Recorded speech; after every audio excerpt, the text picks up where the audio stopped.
Hey everyone, welcome back to my channel. My name's Christina and this is my backyard organic garden, and I haven't done an update in a while. I have filmed one, but the footage was too big or something, you know, my computer couldn't handle it, so I'm gonna try to make this one short and sweet. I want to show y'all what's going on. About sometime in August, I'm really bad with dates, maybe like beginning of August, first week, second week of August, I planted a bunch of things out here in this new field area, and I don't know if I showed you what I planted, but anyway, so we're about we're about a month out from that, and I fertilized them twice. First time I did a granular all-purpose vegetable plant fertilizer with a fish emulsion at the same time, and then it rained, and then a week later, yes, maybe, what is today? So about 4 days ago, I fertilized them again with the fish emulsion, and that's all I've done. I've just tried to keep them watered when I can, and it hasn't been too rainy here. We have not had a whole lot of rain. We did have about a ½ inch of rain a few days ago, and I'm learning, thankfully, that this particular land right here, it holds a lot of moisture and it also drains well, as far as I can tell. So I'm really excited about it. This land up here is not that far from my garden and my house and things like that, but the soil is so much different, and that is just amazing to me. And I actually had done soil tests that I took, I believe it was in August. I took soil tests from this particular area. I took soil tests from one of my garden beds, just the one, and then 5 of them all into one, because they were all pretty much the same mix of that year of the compost and the topsoil and the fertilizers that I've gotten this spring is when I started this, sorry. So anyway, I had 3 different soil tests. I am going to be doing some amending to this in-ground garden back here. Let's look at what's growing. Okay, so as you can see, we have pumpkins. I don't know if you can tell these are pumpkins, but we have lots and lots of pumpkins. You can see all the tops are getting bigger. They're all growing very nicely. The ones that actually germinated are actually growing, and it's so wonderful. It's so great. It's just like the best thing ever. I come out here in the morning and all of the flowers seem to be open toward the house, so when I look out here, all of the yellow flowers are like just shining at me with their glorious yellowness. Let's look at some of these. I mean, they're already putting on some female fruits. You can actually tell this is going to be the female flower, because right here at the base of the stem is the actual immature fruit. So this flower is obviously not ready to open yet, but I know that it will here shortly. And if you could also see, there's a bug right there on that vine. That is called a sharpshooter leafhopper. And I've sprayed once or twice with neem oil on some of my plants down at the other garden, but it doesn't really help, so I don't really worry too much about it. I have sprayed these once with a copper fungicide, organic copper fungicide, to try to ward off powdery mildew, downy mildew. I've never really experienced those things, so I don't know exactly what I'm looking for. I know that some of this white could be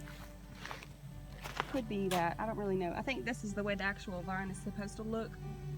Or maybe it's deficient in something. I really don't know. But look, we have another female flower here. And yeah, I just absolutely love the way this is turning out. I've had to mow and or weed eat in between these rows, which I was not really expecting. My original idea was to bring in a lot of cardboard. I actually did. I contacted a furniture store thinking that would be the best big piece, kind of bulk cardboard that I could find to suppress the weeds and things in here. And as you can tell, I did get a little bit of cardboard, but not enough, not a lot. And so I'm just now waiting for, trying to keep the weeds down as much as I can, and waiting for the pumpkin vines to sprawl out to kind of shade out anything else underneath there.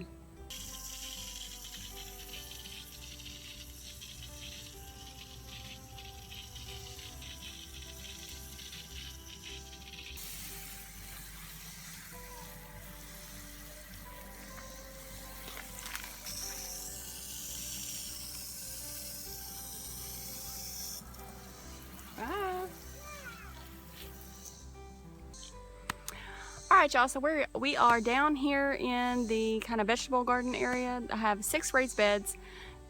They are all 4 foot by 12 foot, and one of them is 18 inches tall, and the others are 12 inches tall. And that was because of money. These are made out of 6 by 6 cedar planks that we had milled, just personally for us, at a mill not far from here. And yeah, they're very expensive. They're cedar, they're supposed to last a really long time. To me, it was the best choice as far as organic gardening. I really didn't want to do just regular untreated pine because I didn't want to have to rebuild and redo all this, you know, in a year or two. And then I also did not want to do treated lumber because of any chemicals that may leach out. Now I understand that, to my understanding, there are different chemicals being used and different processes being used where maybe that's not so much the case. I don't really know for sure, but just for me and for my family, because I do intend to grow food in this, in these raised beds areas, I'm just really wasn't comfortable with that. So we just went with the cedar. But anyway, so that's what we're dealing with. We have 2 trellises that we made out of, I don't know if it's cattle panel or hog panel, but the panel itself was used as a hog pen. We have a lot of feral hogs here in Arkansas, South Arkansas. And so people will build pens and bait them and trap them and dispose of them that way because they do a lot of damage. They are very destructive in your fields and just anywhere that you're growing something, that they're destructive to it. So anyway, we took down that hog pen that was down there and brought them up here, and we made 2 little trellises or arches, and that is what we have been growing. Let's see, right now I have green beans growing on them. I've had cucumbers, and I think that was all. I am gonna try to grow my snow peas or snap peas on one trellis, and I have some gourds, some like mini goblin egg gourds is what they're called, growing, that I intended to like train up the trellis, but they're not going up the trellis. So let's look at them. Okay, so this right here, see, these are zinnias, okay? But this right here is a goblin egg gourd. And you see this little fruit right here? That right there, sorry, it's green and yellow stripe. That's it, that's the fruit. I hand pollinated that this morning, so hopefully it'll survive. But if you can tell, let's get her on this side. See, the plant is growing all the way out here, okay? So instead of growing up the trellis like I had intended, it's just sprawling out, which is fine. The reason that I'm not trying to move this too much is because I'm afraid it'll break the vine. They're kind of tender vines, so I don't want to break them.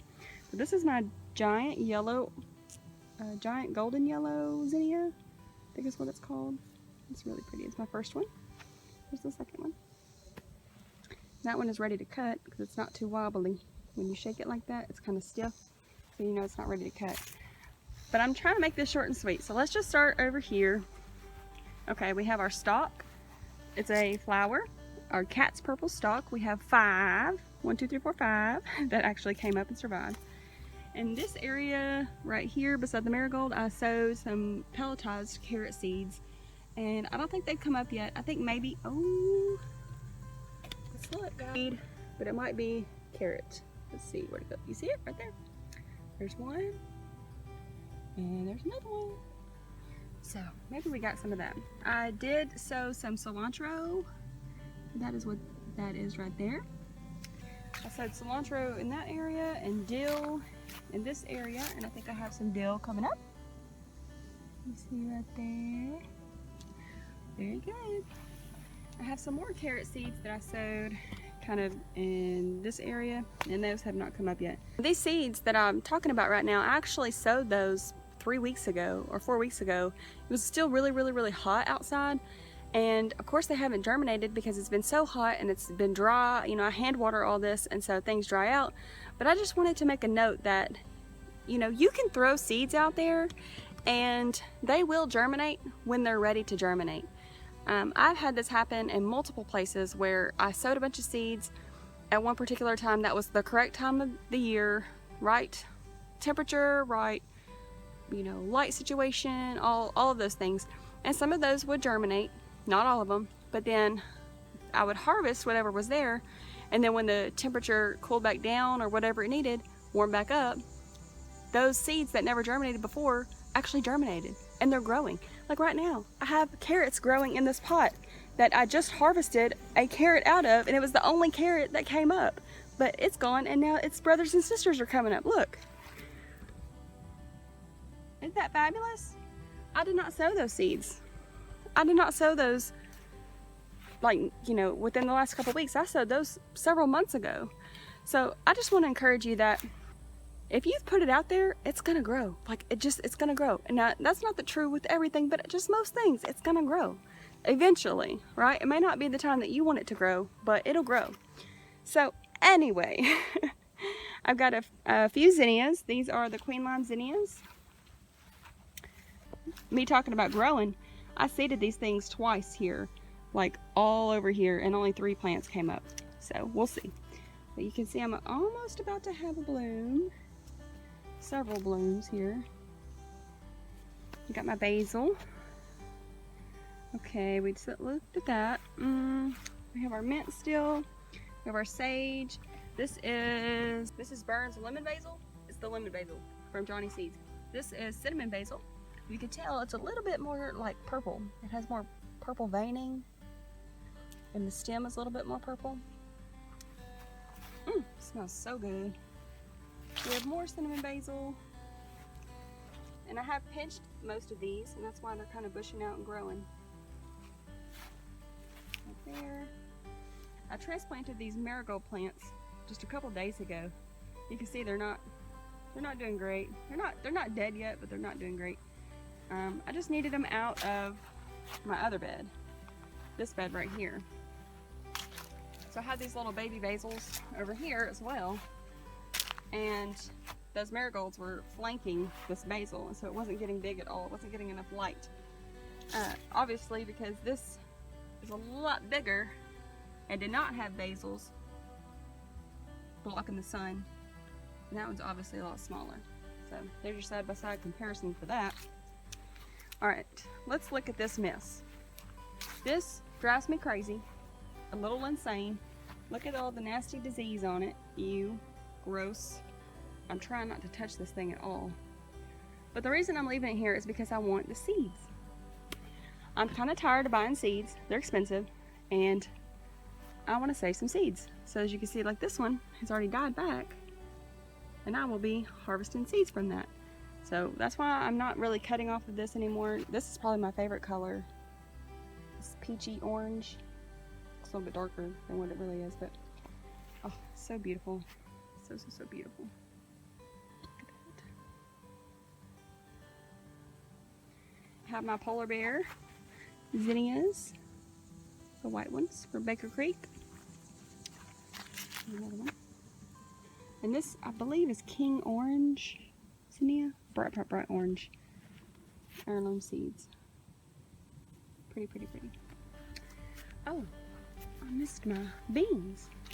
Oh, let's go look at the green beans. Look at these.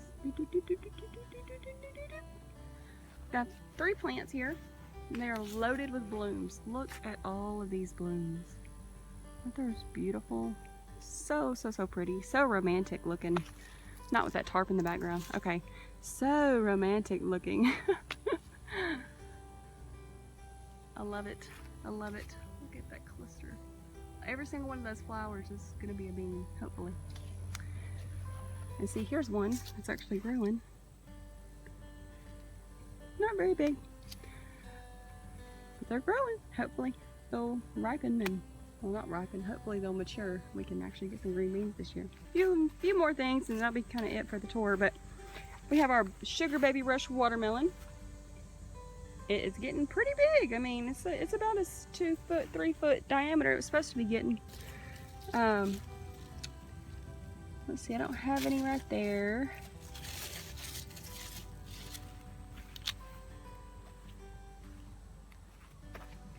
Okay, here we go. Look, there's one.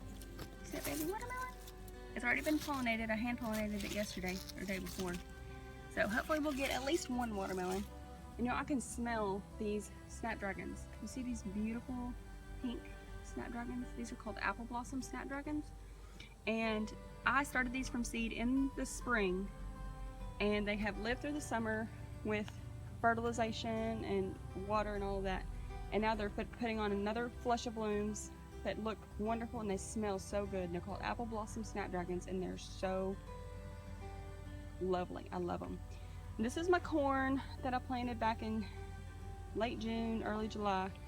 It's not doing great. Now, I don't really know a lot about corn, but I think that it's not supposed to be tasseling this early. So yeah, you know, I don't think I'm actually getting anything from that, but it was a fun experiment. So the last thing I'll show you is my most recent planting. Sunflowers, sunnies. I ordered a bunch of Pro-Cut orange sunflower seeds that I meant to start like in August, and I never did. Well, actually, I started Cosmos in this bed, and only one survived over there. So then I decided, just like 3 or 4 days ago, I was going to plant sunflower seeds, and that's what this is. These are only 3 or 4 days old. They're coming up. I have sprinkled this orange stuff as cayenne pepper because we have a lot of deer, we have a lot of rabbits, and I'm just trying to deter them from eating these delicious sunflower sprouts. My goal here was to do 5 per row. This row should be about 30 inches wide. 5 per row, 4 to 6 inches apart. And yeah, so we'll see if we actually get any blooms. They survive. The rest of this bed, I planted amaranth, and I've only had 1 amaranth survive. Not very good odds, y'all, I know. But I'm gonna do another succession of sunflowers because I only planted like right there. And so I'll do another succession of sunflowers in about a week and just see if we get any. Y'all wanna know what else makes me happy in the garden? This little lady. She's not very little, she's kinda big. I love, love, love, love, love having her. The problem is she's not really in my garden. She's kind of by the flower bed. And I have not seen her until just the last week. And in the last week we've seen 3 in different spots, but we haven't seen them anywhere else. And we haven't seen them up until now, which I find very odd. It's beautiful. And something else that makes me happy. Mushrooms. Mushrooms coming up in the garden. Healthy garden. So thank y'all for joining me in my garden today. Thank you so much for my new subscribers. I really appreciate y'all joining along in my journey, especially Annette. I saw your comments earlier and I was super happy to see that you have decided to follow along in my journey. Let me think, was there anything else I was wanting to tell y'all? Oh, it's almost getting, well y'all look, listen, it is past time for me to plant my fall seeds. My fall seeds were gonna be like lettuce. I did the carrots. So I did the carrots, the cilantro, and the dill. So that was good. Let's see, like lettuce, kohlrabi, Brussel sprouts. It's probably too late for that. There's like one other thing I was wanting to plant. And then like in October, I'll plant garlic. I need to get my onions started. So there's a lot of things I need to be doing for the fall garden. I don't know why I'm just like dragging my feet on that, but I need to do it. I'm gonna do it. I want to have a lot of abundance. You know, I want to grow in what space I have. I want to be able to grow things and not just leave it barren. You know. Check back next time for progress on the pumpkins and to see if I've got anything planted. We'll see y'all next time. Bye.